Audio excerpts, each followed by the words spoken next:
नमस्कार, साइक्लोन ताउते से जुड़े ताज़ा अपडेट के इस बुलेटिन में आपका स्वागत। मैं हूं देवेंद्र त्रिपाठी और आप देख रहे हैं मौसम तक चैनल।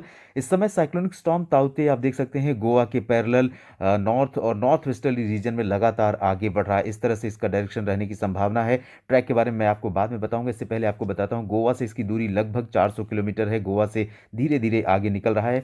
सुबह 6 बजे से लेकर अब तक ये 11 किलोमीटर प्रति घंटे की रफ्तार से आगे बढ़ा है और इसके आसपास के क्षेत्रों पर हवाओं की जो रफ्तार है इन इलाकों में वो लगभग 150 किलोमीटर प्रति घंटे की है और ये आगे बढ़ रहा है। मुंबई से इसकी दूरी जो है वो लगभग 600 किलोमीटर रह गई है, जबकि गुजरात के वेरावल से ये 800 किलोमीटर दूर है। और ये जो संभावना है इस सिस्टम के आगे बढ़ने की, वो लगातार आगे बढ़ता रहेगा और उम्मीद है कि 17 मई की शाम को, यानी कल शाम रात तक ये गुजरात के तटों के, सौराष्ट्र के तटों के पास पहुंच जाएगा।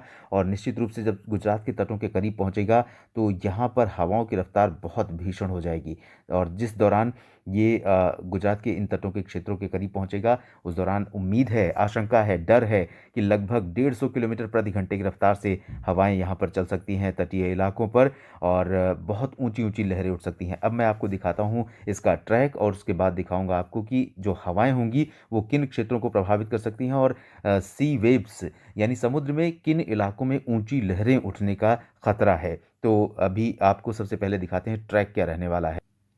इस साइक्लोनिक स्टॉर्म का ट्रैक कुछ इस तरह से रहने की संभावना है और थोड़ा सा ये टिल्ट वेस्टर्न ही रहेगा और उसके बाद जब लैंडफॉल करेगा, लैंडफॉल करने के बाद ये रिकर्व कर रहा है और थोड़ा सा रिकर्व करने के बाद उत्तर पूर्वी दिशा की तरफ आगे बढ़ेगा।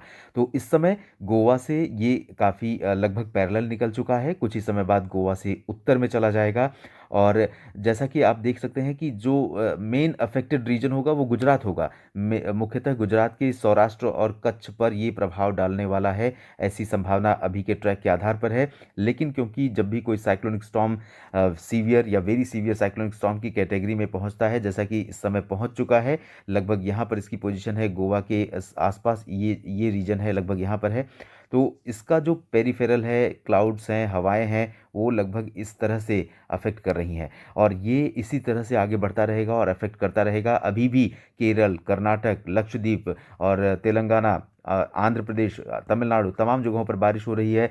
मुंबई समेत महाराष्ट्र के तमाम शहरों में बारिश की गतिविधियां शुरू हो गई हैं। गोवा पर भी भारी वर्षा की संभावना अगले 2 दिनों तक रहेगी। कम से कम अगले 18 घंटों तक गोवा पर बारिश भारी हो सकती है और मुंबई समेत जो महाराष्ट्र का कोंकण रीजन है, इस पर भी काफ़ी व्यापक वर्षा की संभावना नजर आ रही है। इन क्षेत्रों पर जो समूचा कोस्टल रीजन है, रत्नागिरी में पहले से ही बारिश हुई है, सिंधुदुर्ग में भी बारिश हुई है। मुंबई, ठाणे, कल्याण और पालघर तक हम व्यापक वर्षा की संभावना अनुमान लगा सकते हैं, यहाँ पर वर्षा हो सकती है। और भी बाकी क्षेत्र, मध्य प्रदेश, महाराष्ट्र का बाकी इलाका और राजस्थान भी प्रभावित होगा। बाद में उत्तर भारत के क्षेत्रीय मैदानी इलाकों पर भी इसका प्रभाव देखने को मिल सकता है जब ये आगे बढ़ेगा लैंडफॉल करने के बाद। और लैंडफॉल की संभावना 17, जैसा कि मैंने बताया, 17 मई की रात या 18 मई की सुबह तक इसके लैंडफॉल की संभावना है। जिस समय ये साइक्लोनिक स्टॉर्म ताउते यहाँ पर लैंडफॉल कर रहा होगा, उस समय लगभग हवाओं की स्पीड 140 से 160 किलोमीटर प्रति घंटे की हो सकती है। ये हवाएं यहाँ पर डैमेजिंग हो सकती हैं, काफ़ी व्यापक नुकसान पहुंचा सकती हैं। सबसे ज़्यादा जो इफ़ेक्ट रहेगा यहाँ पर राजकोट, जामनगर, ओखा और द्वारका, सोमनाथ, इन सभी क्षेत्रों पर इसका व्यापक असर रहने की संभावना है। भुज यानी कच्छ रीजन में भी, कच्छ के भुज में भी बहुत व्यापक वर्षा होने की संभावना इसके चलते है। अहमदाबाद, बड़ौदा, सूरत, वलसाड़, नवसारी, इन सभी क्षेत्रों पर बारिश की गतिविधियां दक्षिणी इलाकों में खासतौर पर शुरू हो चुकी हैं और धीरे धीरे और यहाँ पर बारिश बढ़ जाएगी। लेकिन इन इलाकों में मूसलाधार वर्षा होने की संभावना है। ये तो रही ट्रैक की बात। अब मैं आपको बताता हूँ सी वेव्स कहाँ पर सबसे ज़्यादा उठने वाली हैं, जिनसे कि खतरा हो सकता है। इस वजह से समुद्र से दूर दूर रहने की जो वार्निंग है, एडवाइजरी है, वो जारी की गई है। समूचे समुद्र तटीय क्षेत्रों से दूर रहने की अरब सागर में फिलहाल, जब तक ये लैंडफॉल नहीं करता है। तो इस समय ये तो रही ट्रैक की बात, जैसे कि मैंने बताया। अब आपको मैं दिखाता हूँ सी वेव्स।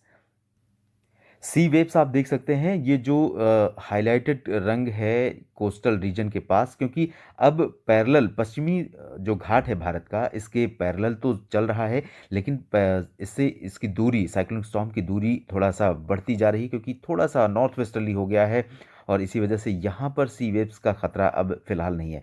लेकिन ये गुजरात का जो पूर्वी रीजन है, सौराष्ट्र रीजन है और कच्छ रीजन है, इन इलाकों में जहाँ पर ये इसका लैंडफॉल लगभग यहाँ पर संभावित है, और लैंडफॉल जब ये करेगा उस दौरान, उससे पहले 17 मई के आसपास कच्छ के समूचे क्षेत्रों में, ये देख सकते हैं आप, यहाँ पर ज़्यादा ऊंची लहरें उठने की, ये 3 मीटर की रेंज का, लगभग 2.5 मीटर की रेंज का रंग है। और ये जो रीजन होगा, साथ ही साथ सौराष्ट्र का जो ये पश्चिमी इलाका होगा, इन इलाकों पर सी वेव्स कम से कम 2 से 3 मीटर ऊंची ऊंची उठ सकती हैं, जबकि इन इलाकों में यानी सौराष्ट्र के पूर्वी क्षेत्रों में और दादरा नगर हवेली, दमन दीव तथा ये जो पूर्वी गुजरात का क्षेत्र है, यहाँ पर लगभग 1 से 2 किलोमीटर 2 मीटर की सी वेव से ऊंची लहरें, समुद्र की ऊंची लहरें उठने की आशंका जताई जा रही है। तो ये स्थिति रहेगी साइक्लोनिक स्टॉर्म की।